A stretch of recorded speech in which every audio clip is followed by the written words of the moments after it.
আমাদের এখন বিশেষ করে 1 নম্বর দাবি হচ্ছে যে ব্রিটিশ সরকারের নির্দেশে আমাদের ভাইদেরকে শহীদ করেছে, আহত করেছে, পঙ্গু করেছে। যেই সময় আমরা তাদের ঠিকানাটা, পরিচয়টা পর্যন্ত বলতে পারিনি। শাপলা চত্বরে গিয়েছে, এই কথাটা তার মা বলতে পারে নাই, বাবাও বলতে পারে নাই। তাদেরকে হুমকি ধমকি দিয়ে তাদেরকে নির্যাতন করে ঘর বাড়িগুলি ভেঙে চুরমার করে দিয়েছিল। সেই দিনটাকে আল্লাহ রাব্বুল আলামিন এই শাপলা চত্বরে রক্তের বিনিময়ে সেই ফ্যাসিস্টকে এই দেশ থেকে নির্যাতিত করে, তাকে অপমান করে এই দেশ থেকে আল্লাহ পাক তাকে বের করেছেন। আমরা আল্লাহ পাকের কাছে শুকর আদায় করি, সেই যেন আরেকবার পুনরায় কোনোভাবে এই বাংলার জমিনে পা রাখতে না পারে। এটার জন্য এই দেশের জনগণ সোচ্চার থাকবে, সমস্ত তৌহিদি জনতা, আলেম ওলামা সহ সকলে সক্রিয় ভূমিকা রাখবে। প্রয়োজন বোধে তার মোকাবেলা আমরা আরেকটা শাপলা চত্বর করতে বাধ্য হব। এই জন্য তার ব্রিটিশ সরকারের দোসররা এখনো বাংলাদেশে প্রেতাত্মার মতো তারা বিভিন্ন জায়গায় কক্ষিগত করে তারা বিভিন্ন পদ দখল করে আছে। তারা বিভিন্নভাবে ষড়যন্ত্র করছে।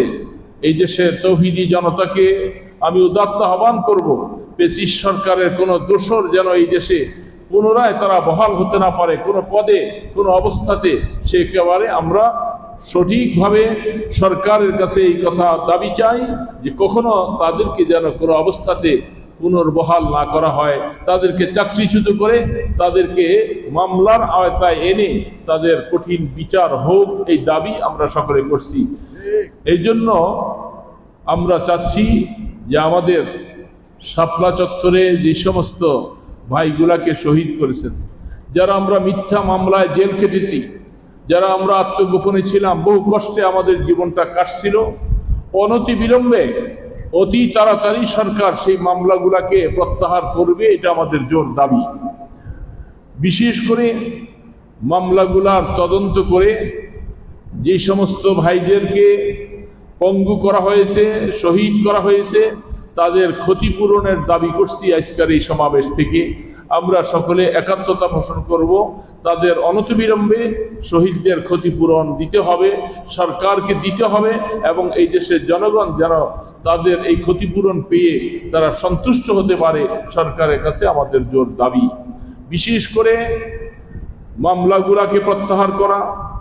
আগামী দিনে আওয়ামী দোসররা, ব্রিটিশ সরকার, হাসিনার কোনো লোক এই দেশে যেন পুনর্বহাল হতে না পারে, পুনরাবৃত্তি হতে না পারে, তার ব্যাপারে সরকারকে আমরা কঠিনভাবে হুঁশিয়ারি উচ্চারণ করছি।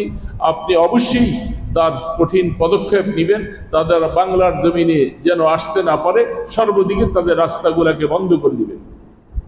আজকাল শহীদদের স্মরণ করার পাশাপাশি আমি স্মরণ করছি ভারতে নির্মমভাবে আমাদের মুসলিম ভাইদেরকে উৎখাত করে তাদেরকে নির্মমভাবে বিভিন্ন জায়গায় তাদেরকে হত্যা করছে।